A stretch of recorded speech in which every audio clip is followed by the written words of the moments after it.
আসসালামু আলাইকুম, আমি তানভীর আহমেদ আপনাদের স্বাগত জানাচ্ছি ম্যাথমেটিক্যাল অ্যানালাইসিস ফর কম্পিউটার সায়েন্সের ভিডিও টিউটোরিয়াল সিরিজে। গত লেকচারে আমরা দি কনগ্রুয়েন্স মডিউলো নিয়ে আলোচনা করেছিলাম।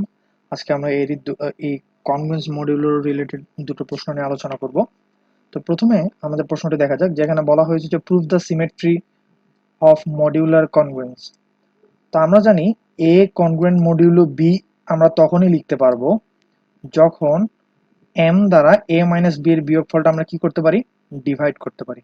আচ্ছা, তো এখানে আমাকে যে সিমেট্রির কথাটা বলা হয়েছে, অর্থাৎ আমি যদি a congruent modulo b mod m লিখতে পারি, তাহলে আমাকে প্রুফ করতে হবে যে বি কনগ্রুয়েন্ট মডিউলো এ মড এমও লেখা যাবে।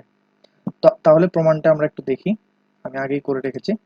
তো এখান থেকে আমাদের প্রমাণটা শুরু করি যে যেহেতু আমার এটা প্রশ্নে আমি জানি যে এ কনগ্রুয়েন্ট মডিউলো বি আমি লিখতে পারবো ঠিক তখনই যখন এ মাইনাস বি, অর্থাৎ এই এ এবং এই বি এর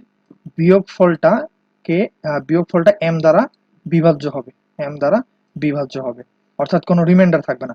তার মানে এম কি করবে, এ মাইনাস বি কে ডিভাইড করবে। আচ্ছা, এম যদি এ মাইনাস বি কে ডিভাইড করে, তার মানে হলো এ মাইনাস বি হলো এম এর একটা মাল্টিপল। এম এর একটা মাল্টিপল, তো আমি ধরে নিলাম এম এর সাথে কে একটা ইন্টিজার যদি আমি গুণ করি, তাহলে এ মাইনাস বি পাবো। এম এর সাথে যদি আমি একটা ইন্টিজার কে গুণ করি, তাহলে আমি এ মাইনাস বি পাবো। আচ্ছা, এখন আমি যদি উভয় পাশে মাইনাস দ্বারা গুণ করি, তাহলে আমার এই ইকুয়েশনটি দাঁড়ায়। আর মাইনাস দেওয়ার কারণে এখানে এ মাইনাস বিটা আমার উল্টে গেল, তাহলে হয়ে গেল কি, বি মাইনাস এ। আর এই মাইনাসটা আমি মাইনাস কে হিসেবে লিখলাম। তার মানে আমি এই যে এই লাইনটা থেকে একটা জিনিস জানতে পারলাম যে আমি এই এম দ্বারা কি নিঃশেষে বিভাজ্য হচ্ছে, বি মাইনাস এ। কারণ এম এর সাথে একটা ইন্টিজার যদি আমি কে গুণ করি, তাহলে বি মাইনাস এ পাচ্ছি, তাহলে বি মাইনাস এ পাচ্ছি। তার মানে আমি লিখতে পারি এম ডিভাইডস বি মাইনাস এ। তাহলে আমি লিখতে পারি এম ডিভাইডস বি মাইনাস এ। আর এম যদি বি মাইনাস কে ডিভাইড করে, তাহলে যে আমার এইখানে যে শর্তটি ছিল, ঠিক এই শর্তের মতোই আমি লিখতে পারবো বি কনগ্রুয়েন্ট মডিউলো এ মড এম। তাহলে এখানে আমার প্রুফ হয়ে গেল কি, the symmetry of modular congruence. এবার দ্বিতীয় প্রশ্নটি দেখা যাক, যে এখানে দ্বিতীয় প্রশ্নে বলা হয়েছে যে এম যদি একটি ইন্টিজার হয়, এম যদি একটা পজিটিভ ইন্টিজার হয়, তাহলে আমাকে প্রুফ করতে হবে এ মড এম এবং বি মড এম এর ভ্যালু একই। অর্থাৎ একে যদি আমি এম দ্বারা মড করি, যে রিমাইন্ডারটা পাবো, বি কে যদি আমি এম দ্বারা মড করি, সেই রিমাইন্ডারটাই পাবো। যদি আমার কন্ডিশনটা থাকে a congruent modulo b mod m, যদি আমার এই কন্ডিশনটা থাকে, তাহলে আমাকে প্রুফ করতে হবে এই ইকুয়েশনটা। এখন তাহলে দেখা যাক কি করব আমরা।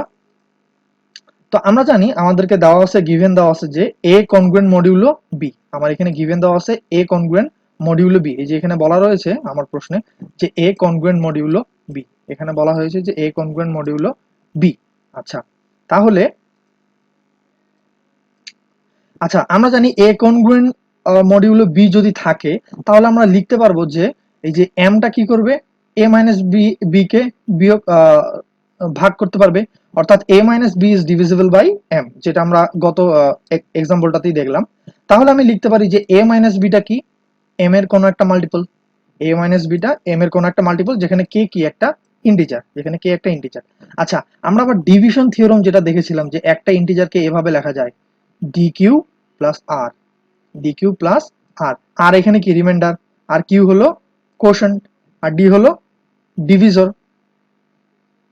আচ্ছা, এখন এই আকারে তো আমি বি কে লিখতে পারবো, তাই না? এই আকারে তো আমি বি কে লিখতে পারবো, কারণ বি তো একটা ইন্টিজার। তাহলে বি কে আমি এখানে লিখলাম B equal to M Q plus R. M কেন লিখলাম, যেহেতু আমাকে প্রশ্নে এখানে বলা হয়েছে যে আমি বি কে এখানে মড করব কি দ্বারা, বি দ্বারা, সরি, এই যে এখানে এই জায়গাতে আমাকে বি কে মড করতে হবে এম দ্বারা।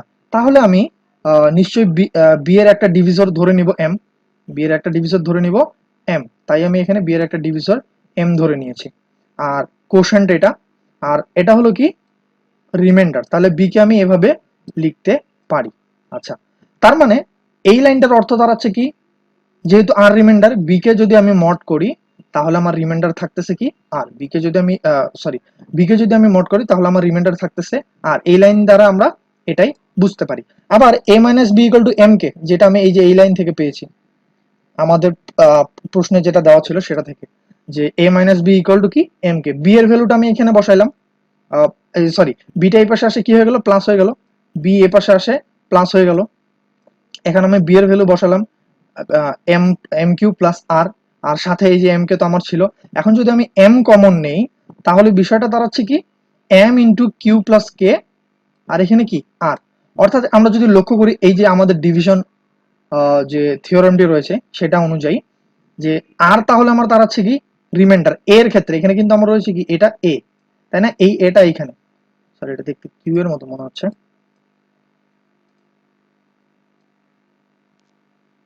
হ্যাঁ এখানে কি এ, তার মানে আমি এ ইকুয়াল টু লিখতে পারি কি M into Q k plus আর, অর্থাৎ এই পুরাটাকে আমি কোশেন্ট ধরতে পারি।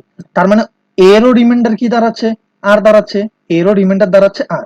তার মানে আমার এখানে বি এর রিমাইন্ডারও আর, যেটা আমরা একটু আগে দেখলাম, যেখানে আমার বি এর রিমাইন্ডারও কত আর ধরে নিয়েছিলাম আমি, এখানে বি এর রিমাইন্ডারও ধরে নিয়েছিলাম আর, আর এখানে এর রিমাইন্ডারও ধরে নিলাম কি, সরি পেলাম কি আমরা আর। তার মানে আমি লিখতে পারি যে আমার প্রশ্নে যেটি চাওয়া হয়েছিল, যে এ মড এম এবং বি মড এম দুটোই কি দুটোর ভ্যালুই কি সমান, অর্থাৎ এ কে এম দ্বারা মোড করলে যে রিমাইন্ডার পাবো, বি কে মোড করলে আমরা সেই রিমাইন্ডারটাই পাবো। তো আজকের মতো এ পর্যন্তই, আল্লাহ হাফেজ।